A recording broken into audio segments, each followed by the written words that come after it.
This episode is a litmus test on who just cares about a singular character for a lot of reasons versus who likes good storytelling. If we were thinking about cause and effect, what happens to Joel makes sense. In fact, it is the only thing that I would argue that would have to happen in order to justify making another part of the story. This story has always been about Ellie. Even when we spent most of our time playing as Joel, the ethos of the story is about Ellie. I think y'all missed that when you played both games. I really do.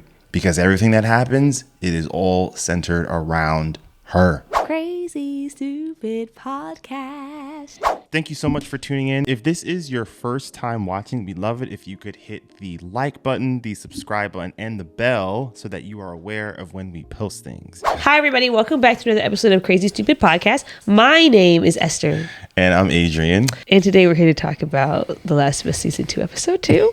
Bruh. This is a spoiler episode. If you have not watched a recent episode of Last of Us, do not watch this. I just have to say before we start, are you guys okay? Especially the people that didn't know that was coming. Because me personally, I can't imagine going into that. I didn't know it was going to happen this episode, but I did know it was going to happen this season just because of you playing the game. And I honestly cannot imagine going into that blind, thinking that Joel and Pedro Pascal were going to be in this with us for the long haul. Is everybody well? I'm not trying to equate it to the Red Wedding, but I think you not knowing what's about to happen, and then I don't know, the violent nature of what took place with Joel, I kind of place it in that realm. I feel like a better comparison is when Ned Stark is murdered in season 1. Okay, yeah. Because it's that same thing of you think the show is about this person. Yeah. So you're thinking that they have some sort of plot armor to kind of keep them safe, and then suddenly they don't. So I feel oof. I don't love spoilers, but personally, I was grateful. I was grateful to know. Oh, really? Yes, because I really did emotionally prepare myself. You kind of heard me as we were watching it last night. I was like, oh my gosh, it's tonight. Oh my gosh, it's going to be tonight. I was a little surprised because Pedro Pascal, he's one of the biggest stars right now. One of the hottest stars right now. So I'm thinking from HBO's perspective, we want to keep him around as long as we can. Now, he obviously will be in flashbacks, but it's not the same. It's not the same, and it won't be as consistent. Knowing the trajectory of the story and how much it's centered on Ellie, like how you were saying a couple minutes ago, it's Ellie's story. It's there kind of isn't much story to tell until he dies. Because that is the inciting event for everything else. So they kind of had to do it early. Because I had the same doubt. I was maybe they'll find a way to make it prolong it, but I don't really know how they could. There's not much else to talk about. The story really can't move forward at all unless you maybe focus on other the wolf and some of the other people that we saw in the trailer. I don't want to get into that if you haven't seen it yet, but then there's no emotional attachment to it, right? Learning more about Abbie's group and the wolves, it only matters because of how we were introduced to Abbie. And we're only introduced to Abbie because she was out here playing Tiger Woods. It was kind of crazy. Wow. This episode is a litmus test on who just cares about a singular character for a lot of reasons versus who likes good storytelling. Because if you want to have a story where there are genuine consequences for your actions, what happened to Joel makes complete sense. Yeah. I'm not saying that you need to love Abbie. I'm not saying that you need to pick sides and whatnot. I know where I sort of feel on it, but for those people that sort of feel like Abbie went too far, I understand that. And for those people that are sort of siding a little bit with Ellie, I understand your line of thinking. The criticism that I have seen from people in this episode, mainly men, I do want to point out, is so absurd. And the comment section is full of two main things. One, horrible storytelling with what they did with Joel, which, my God, guys, we have to learn how to let go of characters sometimes. It's such an annoying thing I've noticed with some of the younger generations of story and movie and TV show consumers. It's sometimes fictional characters are unalived. Sometimes it's necessary for the plot, but the reaction that people get that I've seen when it comes to what took place to Joel, I'm sorry, it feels extremely immature. It feels like you are not mature enough to handle certain forms of storytelling. I'm at a loss of words. That episode was some of the best television I've ever seen. I feel like Twitter and social media has fried some of y'all brains when it comes to storytelling. Like, my God, dude. If we were thinking about cause and effect, what happens to Joel makes sense. In fact, it is the only thing that I would argue that would have to happen in order to justify making another part of the story. Y'all, this story has always been about Ellie. Even when we spent most of our time playing as Joel, the ethos of the story is about Ellie. I think y'all missed that when you played both games. I really do. Because everything that happens, it is all centered around her.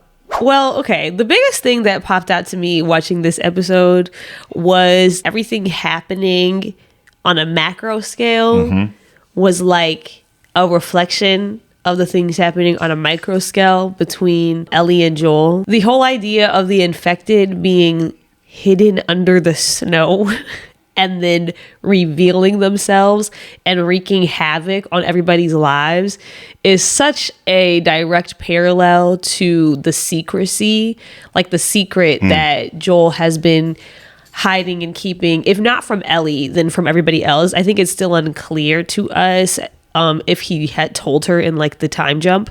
But either way, there's like this secret that they're not completely open about and that they do not talk about currently, even if they have told each other. And then it comes back to haunt them in a very serious and destructive way. Is just directly paralleled, I think.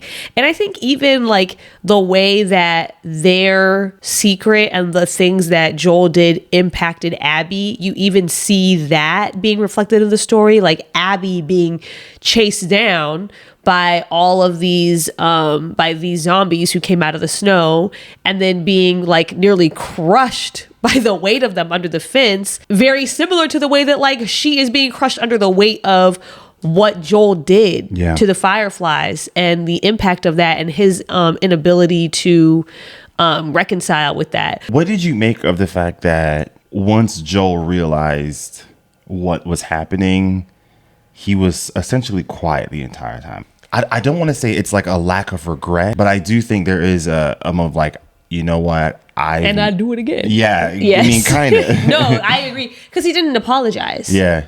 He did not apologize at all. I thought about that too.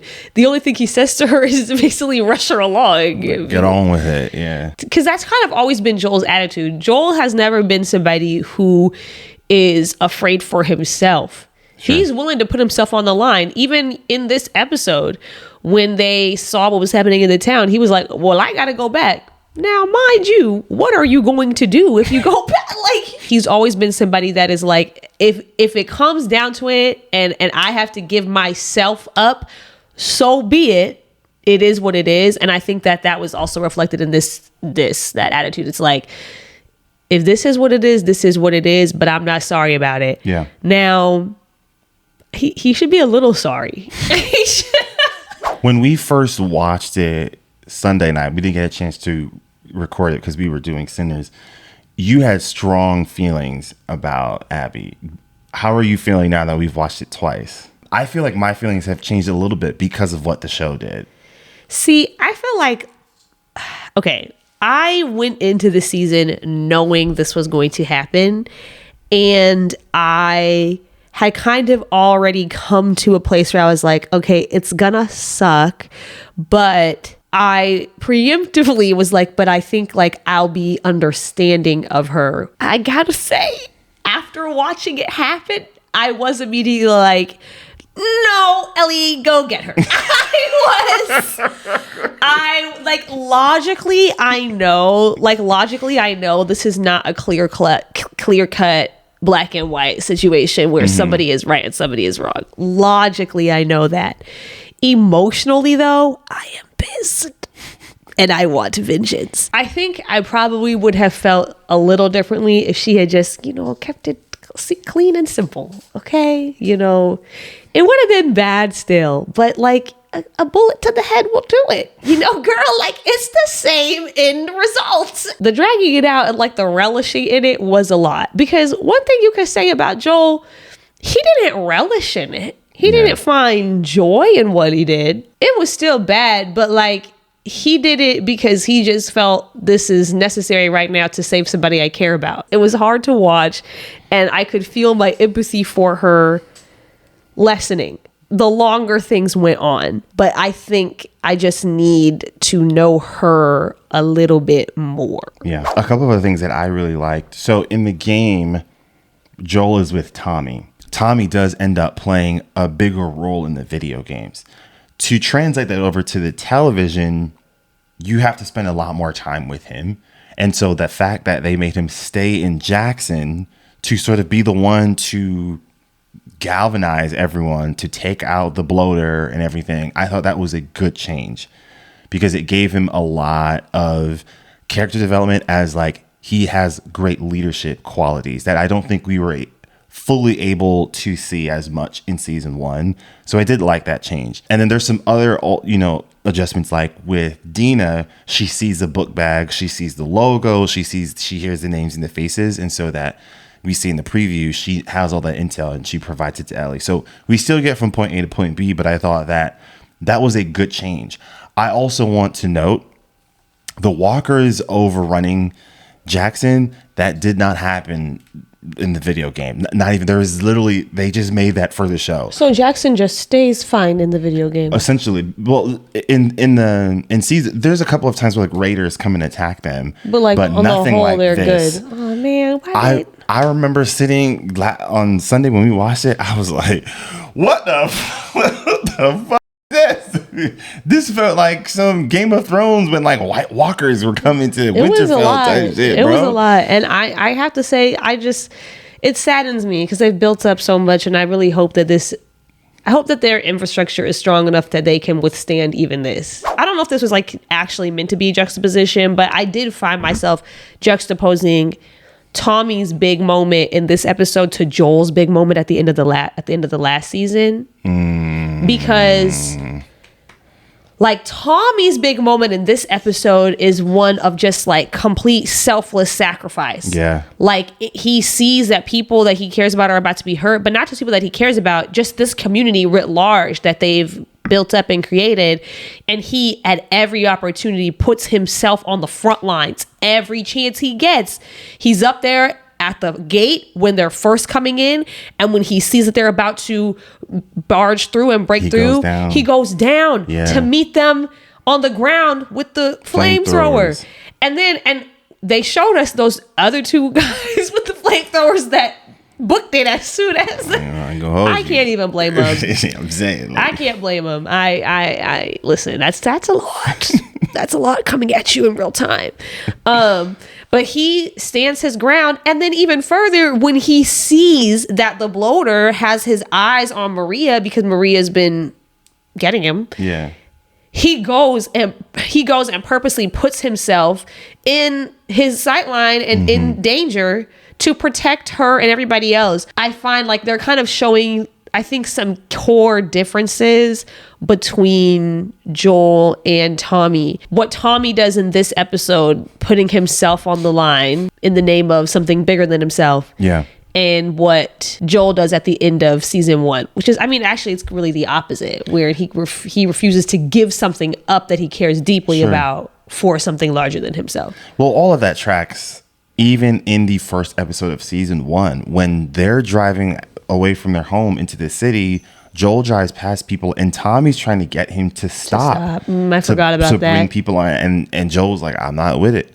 And Joel's like, someone else will come along, and Tommy's kind of like, well, we are the someone else. Yes, we're here. But even as the season develops, Tommy joins the Fireflies, right? He goes and he's trying to search for something for a greater good. And that's, where he sort of finds his purpose, essentially. And then he lands with Jackson. And there's a complete social and political change that he has that man was not no communist before the world went to shit, right? They're in Texas.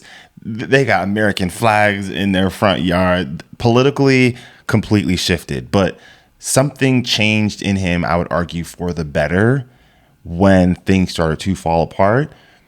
I think with Joel losing Sarah, his daughter, I think that robbed him of getting a second chance in a lot of ways, because a lot of these other characters, like, they do get second chances. Ellie gets a second chance. She gets bit and she realizes that she gets to live on, even though her girlfriend at the time didn't get that second chance. Tommy gets a second chance where things don't work out with the Fireflies, but he meets Maria and then he gets a chance with Jackson. Bill gets a second chance where, I mean, I don't even know what you would call it. Like, he, maybe not like a Republican, but like very like libertarian, the way that he presented it. But he was never honest about his sexuality. And then he gets a second chance in that apocalypse. I mean, Ellie was Joel's second chance. Well, that's what I was going to say. But the second chance that Joel gets is one about, I don't want to call him selfish. It's just, it's more complicated than that, you know? Yeah. All right. I'm going to see if I can word this like respectfully. I think Ellie means a lot to Joel, obviously, right? He sees her as his daughter, and their relationship, relatively speaking, is like healthy for the most part, right? Like a normal functioning one, despite the lie, or before the lie, I would say. I do also think he did try to replace Sarah with Ellie. Okay. And I also think the therapist picked up on that when she essentially says, like, Ellie's not your daughter, right? Like there is something to that I do think Joel has not sat with and reflected on, that maybe your healing process is not as healthy as it could have been, which is partly why you are so overprotective with what you're doing with Ellie. You don't want to go through what you went through at the beginning of season 1. Yeah. It also is like, it's pretty clearly a thing of like, I couldn't save Sarah. Right. So I have to save Ellie no matter what. That's not the healing process that these other characters go through. Tommy's healing process is a lot more healthy. Bill's is a lot more healthy. He gets to live his life as, you know, genuine as he can. Joel does not get that opportunity. Well, and there's like an implied possessiveness. Sure. Yeah. Because he's just holding so tightly out of fear. I think that's really what it is. Joel's process is all wound up in fear. Like, it's all just about his fear of losing something and losing someone. Whereas other people, it's about the contentment that they find in having someone. And that's a clear difference. Yeah. I also think the difference between Tommy and Joel points to like two different approaches to just like crises in general. And I think we're kind of seeing it at play right now in America and like American politics and all the things happening. I feel like there are some people that when a crisis hits and things get serious, they say, okay, bet, let's get to work. And they try to maintain some sort of hope or optimism at like, we can still take this on and we can build something just as good or better than what we had before. Yeah. And that's definitely Tommy's outlook. And that's why he sees people on the side of the road and thinks that it's worth stopping for them, because he believes in humanity and the future of it and in building something with other people. But there's other people that when crisis strikes, they say, okay, well, I just got to take care of me, myself, and I. You know, we saw that with the pandemic, you know, people hoarding all the toilet papers, like hand sanitizers. It's a silly example, but like it does point to a mentality of like, rather than understanding like, oh, we as a society are about to go through something transformational and I need to be on the lookout for myself and others around me. It's this idea of like, all right, I don't know what other people are about to be doing, so I need to be looking out for me. And I think, yeah, we're definitely seeing the difference in those two mentalities, but also like where those mentalities eventually lead you. Yeah, I think that was also this lore wasn't fully explored. It was a little bit when Tommy talks to Joel about like, you know, we did what we had to do to survive, but there were better ways for us to live. It's also sort of implied that in the video games, there were a lot of decisions that Joel made that Tommy despised. Like when they first meet up and Joel's trying to get Tommy to agree to take Ellie off of his hands, they have this argument and Joel's like, you survived because of me. And Tommy kind of responds like, is that what you would call it? Right? Like there's this assumption that like, yes, they made it through, but there is a lot of unintentional trauma that I think Joel inflicted on Tommy with a lot of the decisions for survival based motives that Tommy just was probably not on board with, you know? So yeah, I think their code just goes a long way. And I think it's easy to say it started because what happened to Sarah, but I think the car ride when Joel did not choose to pick someone up hurts that argument a little bit. Yeah, there's just some things that are like just innately a part of like who they are. Yeah. Those are our thoughts on this recent episode of Last of Us. As always, we'd love to hear what you all think, so let us know in the comment section below. But with that, we will see you all next time. Take care, everyone. Peace.